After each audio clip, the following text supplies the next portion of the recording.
Hello everyone and welcome back to another album review.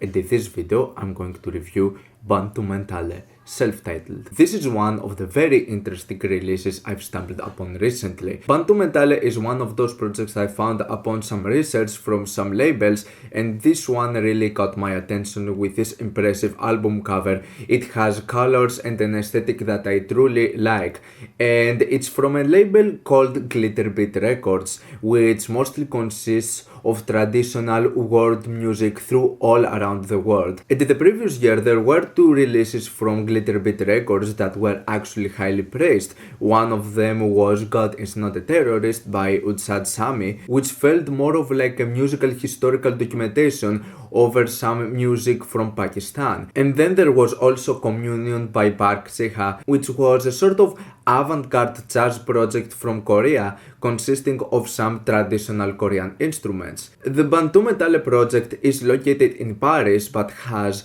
musicians through all around the world, consisting some Congolian members being previously known for being members on some bands like Bongwana Star and Staff Benta Bilili. Two of the members were also known into being part from a compilation of Damon Albarn from his trip to Kinshasa in 2010 in order to record some traditional music from Congo, which was released as Kinshasa 1-2 on Warp Records. There is also the Irish musician and producer Dr. L over here, and so it consists of lots of multiple members just playing a style and a genre that I don't think I've heard something similar before. This is sort of world music, but it's combined in a really weird mix and blend of other genres like electronic music and some experimental rock, or some elements that goes into blues or even trip hop. The album is all over the place, but it's made in a really nice and really interesting fashion. I don't know if there is more albums like this,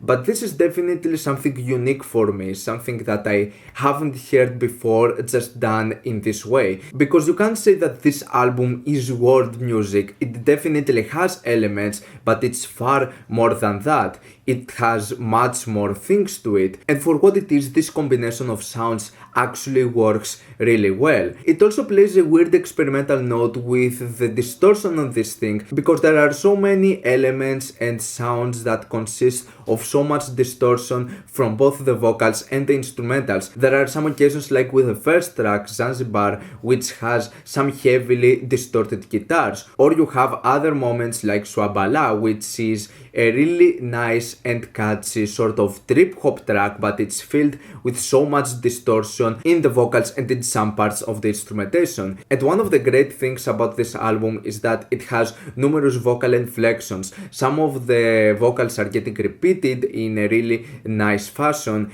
and in general it has so many different moments that work really well together. I especially like tracks like the really catchy and really chill one Papa Cho, or tracks like the excellent Magnifique Maestro. In general, this album has lots of things that are worth checking out. One of the things that drags it a bit down though is that it's a long album. It goes for about an hour of material, and some of the tracks are a bit long, and there are also parts where the sounds might become a bit one-dimensional, and some of the ideas and the compositions might sound a bit samey. This is something that especially happens in the second half of this album, but in general it goes into lots of different musical styles, and for that it manages to keep you interested. I would say though that some of the more electronic parts are the ones that work better, because with some of the occasions, the more jazzy blues stuff, I don't think that they work that amazingly well, but there are still some nice ideas here and there.